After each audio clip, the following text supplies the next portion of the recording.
Chers amis, Donald Trump affirmait que les frappes américaines et israéliennes avaient porté un coup historique aux capacités militaires de l'Iran.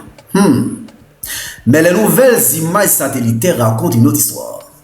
Écoutez, c'est très important. Selon Wall Street Journal, l'Iran reconstruit déjà plusieurs infrastructures endommagées par les bombardements.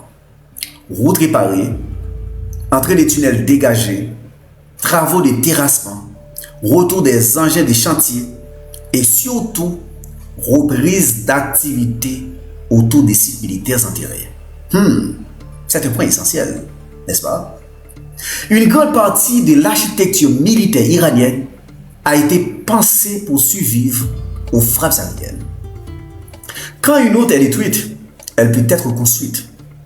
Quand une entrée de tunnel est bloquée, elle peut être dégagée. Mais ce qui se trouve profondément sous terre peut rester beaucoup plus difficile à neutraliser.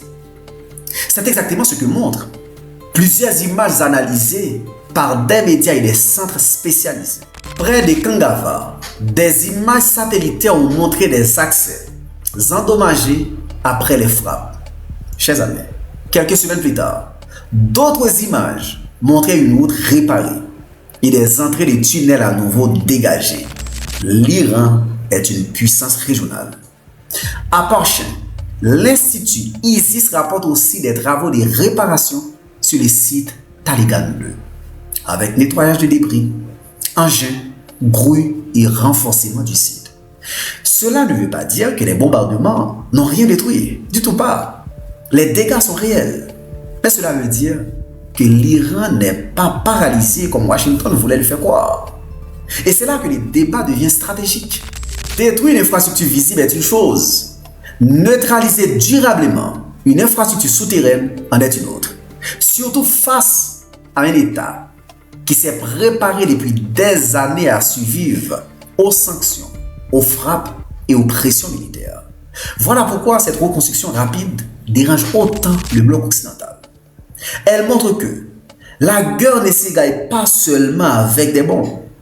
Elle se joue aussi dans la profondeur des tunnels, dans la capacité industrielle et dans la vitesse de réparation. Et pendant ce temps, l'économie mondiale reste sous pression. Reuters rapporte que les passes autour du détroit d'Ormuz continuent de peser sur les prix du pétrole.